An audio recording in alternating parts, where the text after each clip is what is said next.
अस्सलाम वालेकुम। आज मैं एक और क्वेश्चन करूँगा नॉट फॉर प्रॉफिट कंसर्न का, जो कि बहुत ही डिफरेंट टाइप का होगा, जिसमें ओपनिंग बैलेंस शीट दी गई है, एडजस्टमेंट दिया गया है, रिसिप्ट एंड पेमेंट अकाउंट दिया गया है। तो क्वेश्चन कुछ इस तरह से है, from the following balance sheet of receipt and payment account of new English school, prepare income and expenditure account for the year ending 31 March 2020 and a balance sheet as on that date.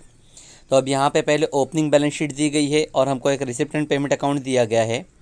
तो पहले मैं balance sheet के बारे में आप लोग को inform कर देता हूँ कि अगर हम लोगों को क्वेश्चन में ओपनिंग बैलेंस शीट दी जाती है तो ओपनिंग बैलेंस शीट का इफेक्ट हम लोगों को पास करना है अकॉर्डिंगली एक बार। It will be assumed that it will be effect, it will be use या it will be recorded in your books of account only once.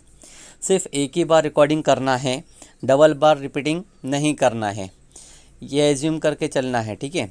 जैसा कि पहले दिया है कैपिटल फ़ंड, कैपिटल फ़ंड को हम लोग रिकॉर्ड करेंगे अपने क्वेश्चन में दिया हुआ है, लेकिन सॉल्यूशन में आएगा अपना income and expenditure sorry balance sheet में ही आएगा कैपिटल फ़ंड लाइब्रेरीज में ओपनिंग के नाम पे।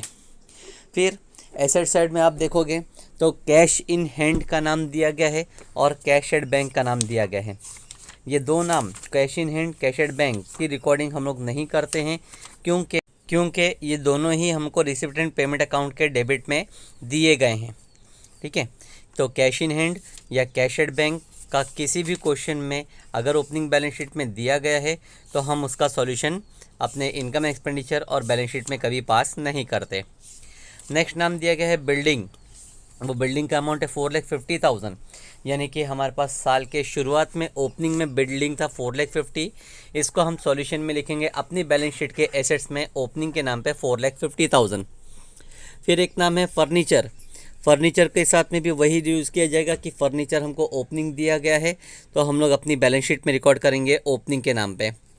Library books 45,000, same library books assets में ही आएगा ओपनिंग के नाम पे 45,000।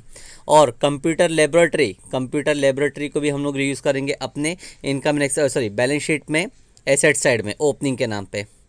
तो ओवरऑल बैलेंस शीट जो भी दी गई है, लाइब्रेरीज़ में था कैपिटल फंड, हम लोग लाइब्रेरीज़ में लिखेंगे। एसेट्स में cash in hand, cash at bank को रिकॉर्ड नहीं किया जाएगा। बाकी बिल्डिंग, फर्नीचर, लाइब्रेरी बुक्स या कंप्यूटर लेबोरेटरी, ये सारी चीज़ों को हम अपनी बैलेंस शीट में ही लिखेंगे और सबको इनर कॉलम में लिखेंगे ओपनिंग के नाम पे। अब रिसिप्ट एंड पेमेंट में भी मार्किंग कर लेते हैं। Receipt and payment balance brought down, debit side में दिख रहा है cash in hand, cash at bank, तो इसका इफेक्ट तो हम लोग पास नहीं करेंगे। ट्यूशन फीस रेवेन्यू इनकम है, टर्म फीस रेवेन्यू है, एडमिशन फीस रेवेन्यू है। डोनेशन के बाजू में कैपिटल नाम दिया गया है तो इससे हमको अंदाज़ा लगना चाहिए कि डोनेशन के ऊपर एक हिडन एडजस्टमेंट है। हिडन एडजस्टमेंट मतलब होता है कि एडजस्टमेंट नीचे सेंटेंस में नहीं दिया गया है, बल्कि किसी भी इनकम या एक्सपेंस रिसिप्ट एंड पेमेंट के बाजू में ब्रैकेट में इंफॉर्मेशन दी गई है। तो यहाँ पे जो इन्फॉर्मेशन दी गई है वो है कैपिटलाइज। कैपिटल करना मतलब कैपिटलाइज करना, ठीक है। तो हम लोगों को ये डोनेशन को कैपिटलाइज करना पड़ेगा, ये एक एडजस्टमेंट है। इंटरेस्ट रिसीव्ड इनकम है, गवर्नमेंट ग्रांट इनकम है और सेंट्रल रिसीव्ड भी इनकम है। बाकी तीनों चीज़ें हमारे लिए इनकम है। पेमेंट साइड में चेक करेंगे तो सैलरी एक्सपेंस है। लाइब्रेरी बुक्स ऑलरेडी हमने बैलेंस शीट में लिखे हैं ओपनिंग के नाम पे और यहाँ पे पेमेंट के नाम पे दे रहा है, तो पेमेंट के नाम पे मतलब होता है परचेस ऑफ लाइब्रेरी बुक्स, हमने परचेस किया है लाइब्रेरी बुक्स का। ऑफिस रेंट एक्सपेंस है, printing and stationery expense, sundry expense भी एक्सपेंस है, इंश्योरेंस एक्सपेंस है, स्पोर्ट्स एक्सपेंस भी एक्सपेंस है, एनुअल गैदरिंग एक्सपेंस भी एक्सपेंस है। लेकिन उसके बाद में नाम दिया है फर्नीचर, तो हमने फर्नीचर परचेज़ किया है, हम इसको बैलेंस शीट में रिकॉर्ड करेंगे, ठीक है। और फिर दिया था रिपेयर्स एक्सपेंस है और बैलेंस कैरिड डाउन दिया गया है। Balance carried down cash in hand, cash at bank, तो जो बैलेंस कहा गया है वो हमारे लिए एसेट साइड में आएगा, कैश इन हैंड और कैश एट बैंक दोनों, ठीक है। इस तरह से हम अगर देखें तो रिसिप्ट साइड में एक ही नाम जो कि कैपिटलाइज करना है वो एडजस्टमेंट वाइज है डोनेशन। और अगर हम पेमेंट साइड में देखें तो पेमेंट साइड में लाइब्रेरी बुक्स, फर्नीचर और बैलेंस कैरिड डाउन, ये 3 नाम ऐसे हैं जो कि हमारे बैलेंस शीट में जाने वाले हैं, बाकी सब इनकम एंड एक्सपेंडिचर में ही आएगा। अब इसके बाद में एडिशनल इन्फॉर्मेशन दिया गया है। एडिशनल इन्फॉर्मेशन है, पहला आउटस्टैंडिंग सैलरी 9000, सैलरी आउटस्टैंडिंग है तो हमारा इफेक्ट रहेगा कि सैलरी जो कि एक्सपेंस है सैलरी में प्लस करेंगे और सेकंड इफेक्ट लाइब्रेरी में पास करेंगे। फिर है आउटस्टैंडिंग ट्यूशन फ़ी 15000, तो ट्यूशन फीस जो कि इनकम है उसमें प्लस किया जाएगा 15000 और सेकंड इफेक्ट पास करेंगे एसेट साइड में। उसके बाद में कहा गया depreciation on library books 9000 and on furniture bye 10,000, तो लाइब्रेरी बुक्स में से हम डेप्शन माइनस करेंगे 9000 और फर्नीचर में से माइनस करेंगे 10,000, तो दोनों डेप्शन माइनस किया जाएगा, लेकिन डेप्शन परचेस या सेल होने के बाद में ही माइनस किया जाता है, पहले हम लोग माइनस नहीं कर सकते। ठीक है, तो इस तरह से मैंने आप लोग को पूरा क्वेश्चन एक्सप्लेन कर चुका हूँ। अब इसका रिकॉर्डिंग करने का इफेक्ट भी बताता हूँ कि किस तरह से रिकॉर्डिंग करेंगे, सिंपल वे पड़ेगा। तो सबसे पहले हम लोग यहाँ पे रिकॉर्डिंग करेंगे कैपिटल फंड की, जो लायबिलिटीज़ और एसेट्स यानी बैलेंस शीट ओपनिंग दी गई है। सबसे पहले हम बैलेंस शीट की पोस्टिंग करेंगे सॉल्यूशन करने के टाइम पे। उसके बाद सेकंड स्टेप जो हम लोग फॉलो करेंगे वो रहेगा एडजस्टमेंट। एडजस्टमेंट जो एकदम एडिशनल इन्फॉर्मेशन के नाम पे दिया गया है at the end of question, दूसरा उसको पास करेंगे विद 2 FX और फिर लास्ट में हम रिसिप्ट एंड पेमेंट अकाउंट जो दिया गया है उसकी पोस्टिंग करेंगे सिंगल इफेक्ट। तो इस तरह से हमको सॉल्यूशन करना है, पहले कैप बैलेंस शीट, फिर एडजस्टमेंट और लास्ट में रिसिप्ट एंड पेमेंट अकाउंट। ठीक है, फॉर्मेट बनाते हैं पूरे एक एक पेज का, इनकम एक्सपेंडिचर अकाउंट और बैलेंस शीट। सबसे पहले हम लोग स्टार्ट करेंगे बैलेंस शीट, जो ओपनिंग बैलेंस शीट दी गई है उसी की पोस्टिंग करने से। ओपनिंग बैलेंस शीट की पोस्टिंग सिर्फ एक ही बार होगी, वो भी चेक करके रिक्वायरमेंट को कि एसेट्स लायबिलिटीज इनकम या एक्सपेंस कहाँ पर रिकॉर्ड करना है। जैसा सबसे पहला लायबिलिटीज में दिया है कैपिटल फंड, तो उसको हम लोग बैलेंस शीट में ही लिखेंगे कैपिटल फंड, और इनर कॉलम में मैं लिख देता हूँ इस तरह से ओपनिंग, और अमाउंट है 6,43,000। ठीक है, एक ही बार लाइब्रेरीज में और कोई नाम नहीं है तो एसेट साइड पे आते हैं। Cash in hand 6,000, cash in hand का इफेक्ट पास नहीं होगा क्योंकि उसका इफेक्ट ऑलरेडी क्वेश्चन में ही रिसिप्ट एंड पेमेंट के डेबिट में दिया हुआ है बैलेंस ब्रॉट डाउन करके। उसी तरह से कैश एट बैंक 10,000, उसका भी सेकंड इफेक्ट पास नहीं होगा क्योंकि वो भी हमको क्वेश्चन में ही दिया हुआ है रिसिप्ट एंड पेमेंट के डेबिट में ओपनिंग बैलेंस करके। तो कोई भी क्वेश्चन हो हम लोग cash in hand cash at bank का ओपनिंग बैलेंस फीड नहीं करेंगे। अच्छा, बिल्डिंग कहा गया 4,50,000, बिल्डिंग एसेट होता है तो एसेट्स में लिखेंगे बिल्डिंग, नीचे लिख देता हूं मैं ओपनिंग और अमाउंट लिख देता हूं 4,50,000। नेक्स्ट बिल्डिंग के बाद में कहा गया है फर्नीचर, तो मैं 2-3 लाइन छोड़ने के बाद में लिखता हूं फर्नीचर, और फर्नीचर का अमाउंट लिखूंगा जो कि रिसिप्ट बैलेंस शीट में दिया गया है 72,000 इनर कॉलम, और सॉरी इसको भी पहले ओपनिंग लिख देते हैं। ओपनिंग बैलेंस है 72,000 का। नेक्स्ट नाम था लाइब्रेरी बुक्स, लाइब्रेरी की बुक्स भी एसेट है, लाइब्रेरी बुक्स भी एसेट्स में ही आएगा, उसको भी लिखूंगा ओपनिंग करके। ओपनिंग का अमाउंट है 45,000, और फिर एक नाम दिया गया था वो है कंप्यूटर लेबोरेटरी, वो भी एसेट्स में ही आएगा, कंप्यूटर लेबोरेटरी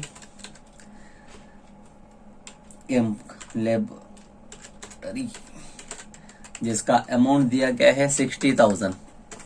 तो ये बैलेंस शीट जो दी गई थी हम लोगों को, उस बैलेंस शीट की हमने पोस्टिंग कर दिया है, और पोस्टिंग करने के लिए जगह फिक्स करके रखी जाती है कि कहाँ पर जाएगा वो।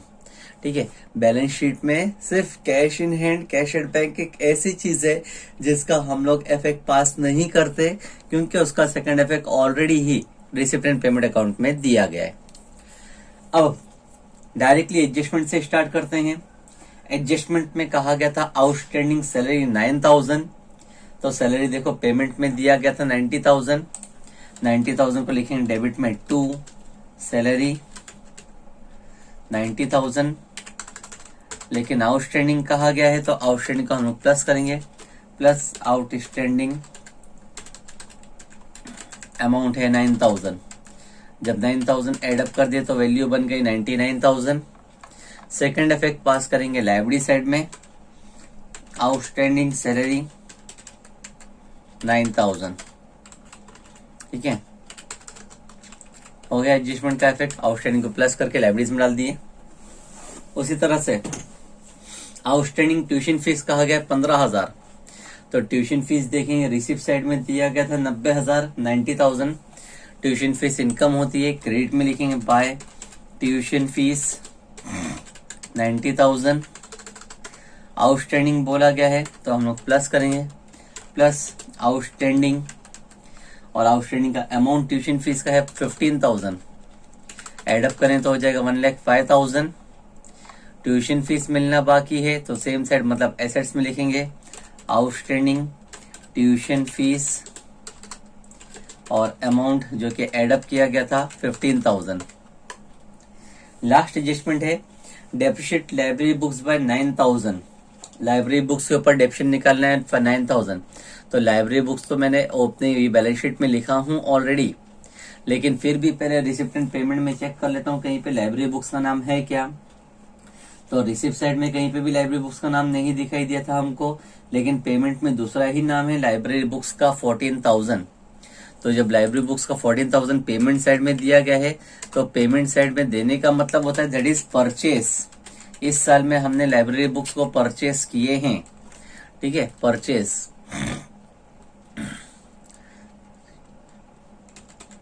और अमाउंट लिखेंगे 14,000। पहले ओपनिंग 45,000 था मेरे पास, 14,000 परचेज कर लिया, यानी 59,000 की मेरे पास बुक्स हो गई है। अब डेप्शन निकलेगा सारा परचेस और सेल होने के बाद में।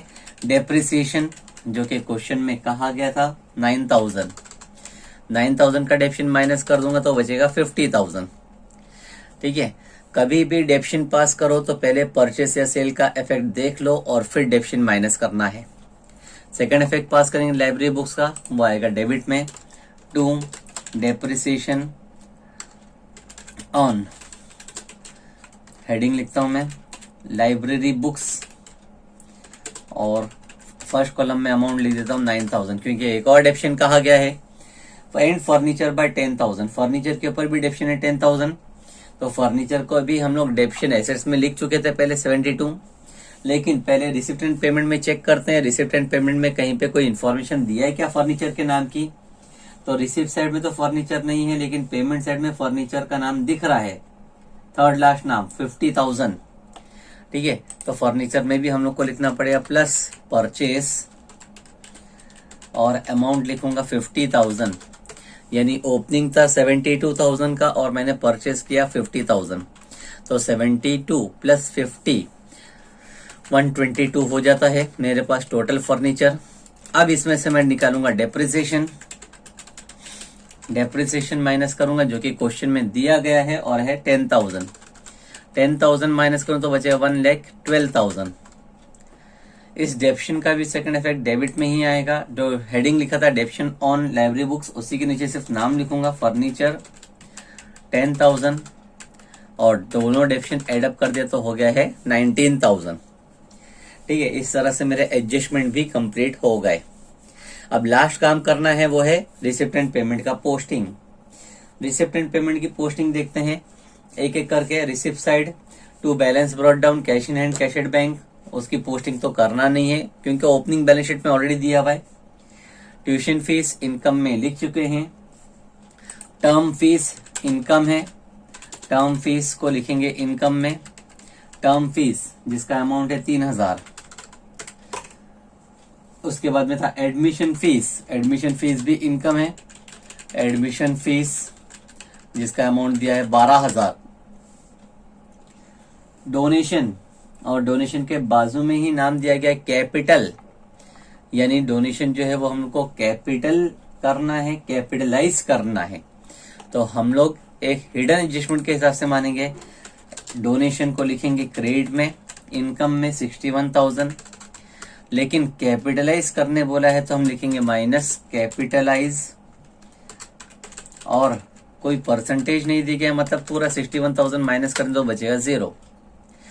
कैपिटलाइज कर दिए मतलब ओपनिंग जो कैपिटल फंड था उसी में हम प्लस करेंगे, प्लस डोनेशन जिसका अमाउंट है 61,000। नेक्स्ट डोनेशन के बाद में दिया गया है इंटरेस्ट रिसीव्ड, इंटरेस्ट मिल रहा है, इनकम है, इनकम में आएगा बाय इंटरेस्ट रिसीव्ड, और अमाउंट फीड करेंगे जो कि दिया गया था 2,000। फिर दिया है गवर्नमेंट ग्रांट रेवेन्यू, गवर्नमेंट से ग्रांट मिला है वो भी इनकम है, गवर्नमेंट ग्रांट रेवेन्यू इनकम है 1,20,000। और लास्ट में दिया है सन्ड्री रिसिप्ट्स, सन्ड्री रिसिप्ट भी रेवेन्यू इनकम है, लिखूंगा इनकम में सन्ड्री रिसिप्ट्स, और अमाउंट दिया गया है 11,000। इस तरह से इनकम जितनी थी सब लिख दिया मैंने।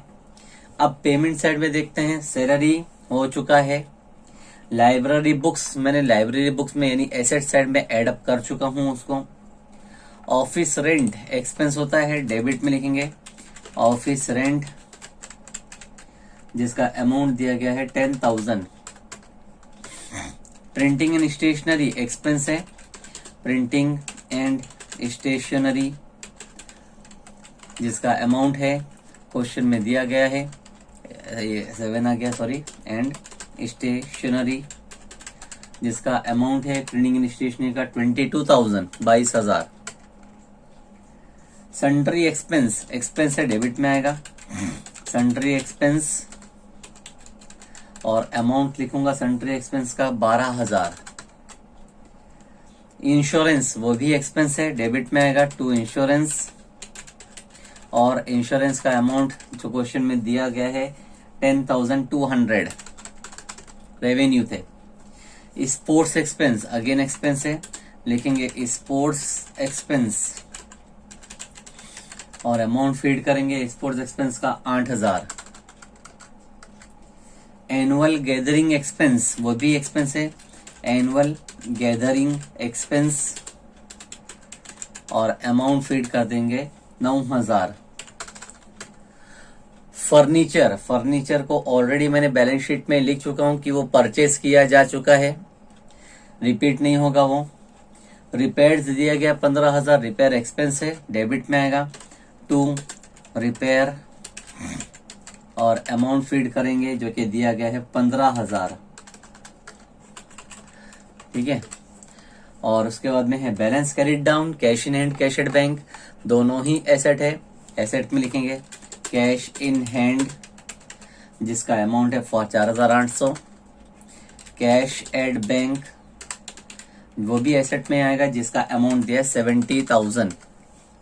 इस तरह से हमने पूरा सॉल्यूशन वाइंड अप कर दिया। अब वाइंड अप करने के बाद में पोस्टिंग कंप्लीट हो गई है, टैली करते हैं। टैली करने पे लेकिन पहले टैली करने से पहले चेक करते हैं बिल्डिंग।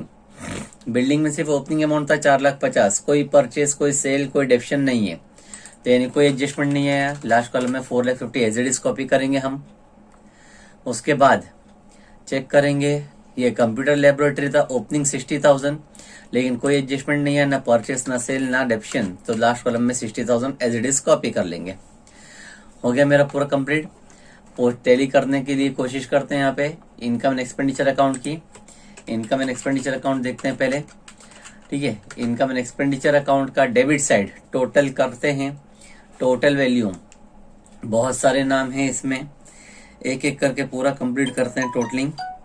ठीक है, शुरू करते हैं पहले सैलरी 99,000 प्लस डेप्शन पूरा मिला के 19, फिर 10,000 का रेंट, 22,000 का स्टेशनरी, 12,000 का सन्ड्री एक्सपेंस, 10,200 का इंश्योरेंस, 8,000 का है स्पोर्ट्स एक्सपेंस, 9,000 का गैदरिंग एक्सपेंस, और 15,000 के रिपेयर्स।